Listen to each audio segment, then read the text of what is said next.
Hello, everyone. Thank you very much again for agreeing to participate in this experiment. The name again is Abdul-Salam, and I'm a data scientist and an economist. This is our second experiment, and as usual, with regards to all our experiments, there's a need for us to consent. For that reason, I would like to quickly take you through the description as well as the rights that you reserve as a participant in this experiment. So here, as I mentioned in our earlier experiment. This is basically a 30 minutes experiment, more or less. There's no risk attached to these experiments. Data confidentiality is assured. In terms of the cost and benefit, there's not going to be any cost on your end. All your data and internet related charges will be taken care off by me, as well as you receive payment for the participation. And this is mostly going to be based on the amount of points that you accumulate. So there's a need for you to make a very good decision in order to accumulate more of these points. The range of the payment, including the internet cost, and you showing up to participate is between 20 and 30 Ghana cedi. As I mentioned earlier, full confidentiality is assured. You do have the right to say, hey, I'm not interested in this experiment anymore, and you can stop at any time. Nobody will force you to complete. Please be mindful of that right.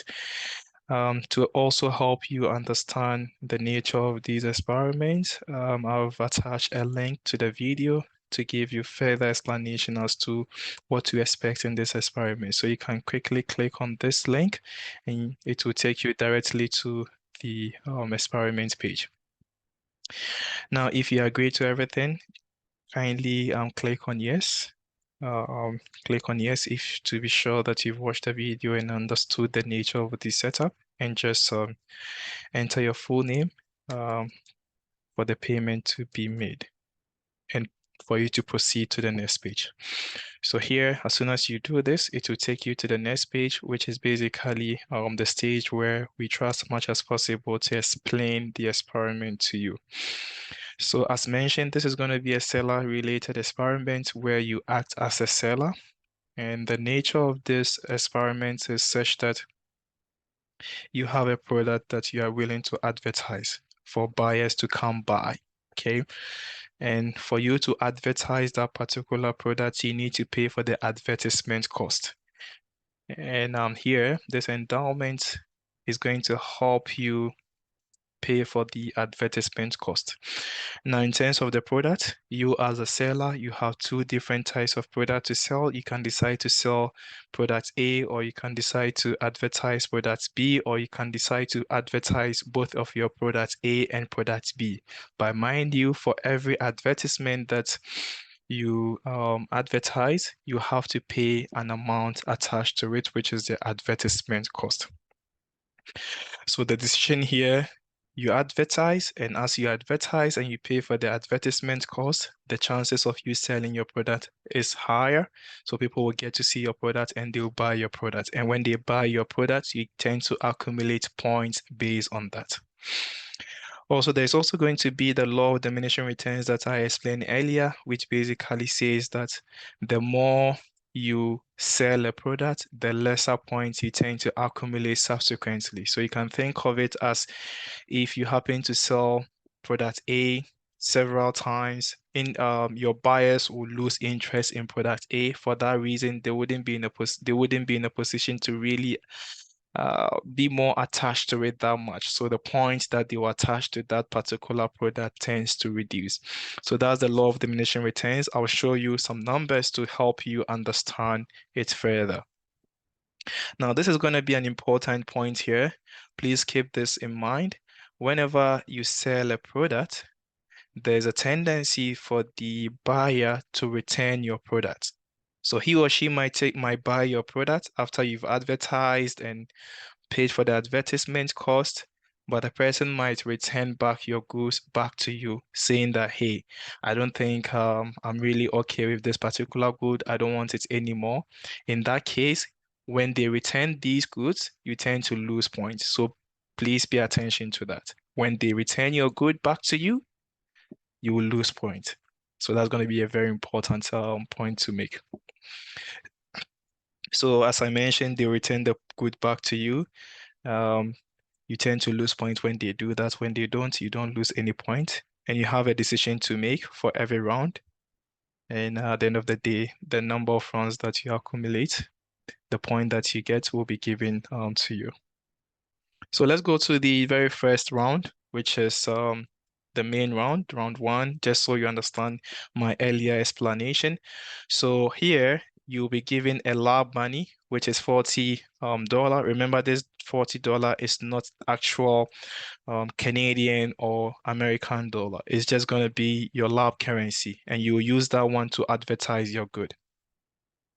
Now, for every product that you have, whenever you advertise one product, you pay $10 for it. Whenever you advertise one product, you pay $10 for it. So please pay attention to that.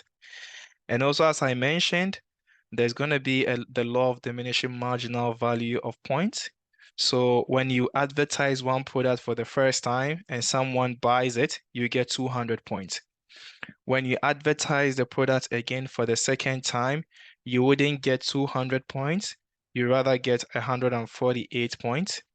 Then it keeps on reducing. Remember, this basically implies that the very first time you sell a good to a buyer, the person is going to be very excited. Wow, this is so good. But for the second time, he might not necessarily be that enthusiastic. So selling the same product over and over again might lead to this diminishing marginal point. If, for instance, you sell the first product, which is product A, and you gain 200 points, you can equally go and then sell a new product for the first time to gain 200 points as well. So it's up to you how you navigate through this market. How do you want to, um, advertise your product? Are you going to use your advertisement money to advertise all on product A, or are you interested in using your advertisement money to advertise all on product B, or are you interested in mixing both product A and product B and advertising both? It's all up to you. Your decision-making process is up to you. We are just interested in getting to know how you make your decisions along these lines. But as I mentioned to you, you have to bear in mind that there's a tendency that as a buyer might return back your good. And when he or she returns back your good to you, you might lose points. So that's going to be essential. Keep that in mind as well. And for every round, there's a need for you to spend everything. Spend all the money that has been given to you, which is the $40 in this particular round. Please spend everything. So that's basically the setup. So it's up to you as our seller in this experiment. Let's see how you go along advertising your good in order to get more of the points in this experiment. So just to reiterate, you are a seller. You are being given two goods to sell or advertise. And for every advertisement that you make, you tend to pay $10 for the advertisement fee. There's a tendency for the buyer at the end of the day to return back your good to you. How are you going to do that? This is the interesting experiment I would like to conduct. Let's see how best you respond, and let's see how much points you accumulate. And the number of points you tend to accumulate, as I mentioned, will determine the amount of cash that will be sent to you by the experiment coordinators. Again, I do appreciate your time, and thank you very much for agreeing to participate. All the best.